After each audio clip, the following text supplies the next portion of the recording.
ഇന്ന് നമുക്ക് വീട്ടിൽ എങ്ങനെ പശു നെയ്യ് തയ്യാറാക്കാൻ നോക്കാം. അപ്പോൾ അതിനു വേണ്ടി നമുക്ക് ആദ്യം വേണ്ടത് ബട്ടറാണ്. ബട്ടർ ഉണ്ടാക്കുന്ന വീഡിയോ ഞാൻ അതിന് മുന്നേ ഇട്ടിട്ടുണ്ട്. അപ്പോൾ അതിൻ്റെ ലിങ്ക് ഡിസ്ക്രിപ്ഷനിൽ ഇടുന്നുണ്ട്. അപ്പോൾ അതുകൊണ്ടാണ് അത് വീണ്ടും കാണിക്കാത്തത്. അപ്പോൾ നമ്മൾ വീട്ടാവശ്യത്തിന് വാങ്ങിക്കുന്ന പാലിൻ്റെ പാടയിൽ നിന്ന് എടുക്കുന്ന ബട്ടറാണിത്. അപ്പോൾ ഇനി നമുക്കിത് വളരെ ഈസി ആയിട്ട് ഉണ്ടാക്കാം.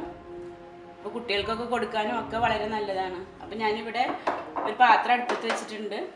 അപ്പോൾ നമുക്ക് ഫ്ലെയിം ഓൺ ചെയ്യാം. അതിന് ശേഷം നമുക്ക് ഈ എടുത്തു വെച്ചിട്ടുള്ള ബട്ടർ ഇതിലേക്ക് ഇട്ട് കൊടുക്കാം. ഇത് നമുക്ക് വേണമെന്നുണ്ടെങ്കിൽ പണ്ടത്തെ കാലത്തൊക്കെ നമ്മൾ തൈര് കടഞ്ഞിട്ടാണല്ലോ വെണ്ണ ഉണ്ടാക്കിയിരുന്നത്. അപ്പോൾ അതേപോലെ വേണമെന്നുണ്ടെങ്കിൽ നമ്മളൊരു രാത്രി ഇതിലെ ഈ പാടയിൽ തൈര് ഒഴിച്ച് വെച്ച് ഇളക്കിയതിന് ശേഷം രാവിലെ എടുത്ത് ബട്ടർ ഉണ്ടാക്കിയാലും ആ ഒരു ടേസ്റ്റ് കിട്ടും. പക്ഷെ ഇങ്ങനെ ചെയ്താലും നെയ്യിന് നല്ലൊരു ടേസ്റ്റാണ്. അതുകൊണ്ട് ഞാൻ ഇങ്ങനെ തന്നെയാണ് ഉണ്ടാക്കാറ്. വെണ്ണയ്ക്ക് നന്നായി ഉരുകി വരുന്നുണ്ട്. ഇത് മുഴുവനായിട്ടും ഉരുകിയതിന് ശേഷം ചെറുതായിട്ടൊന്ന് മൊരിഞ്ഞൊരു ഗോൾഡൻ ബ്രൗൺ കളർ ആവണം.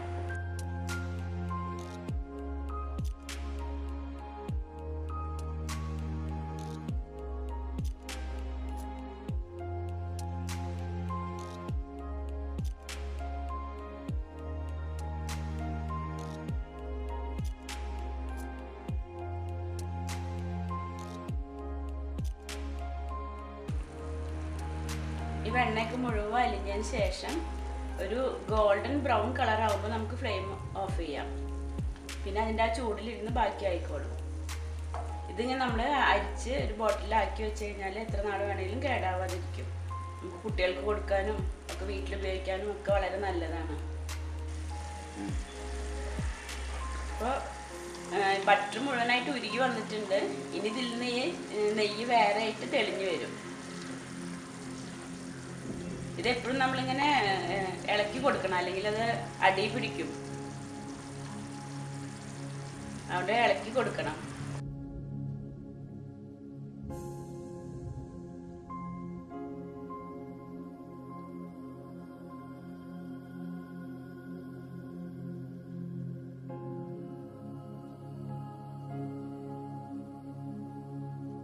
നമ്മൾ നെയ്യൊക്കെ നന്നായി ഉരുക്കി വന്നിട്ടുണ്ട്. ഇതാ ബ്രൗൺ കളർ ആയിട്ടുണ്ട്. അപ്പോൾ നമുക്കിനി ഫ്ലെയിം ഓഫ് ചെയ്യാം. അത് നമുക്ക് അരിച്ച് ഒരു പാത്രത്തിലേക്ക് ആക്കാം. നമുക്ക് കുറച്ച് നല്ല നേരിയ അരിപ്പയിൽ അരിക്കണം നല്ലത്. അപ്പോൾ അതിൻ്റെ തീരെ പൊടിയൊന്നും നെയ്യിലുണ്ടാവില്ല. അല്ലെങ്കിൽ കോട്ടൺ തുണിയിൽ അരിച്ചെടുത്താലും മതി.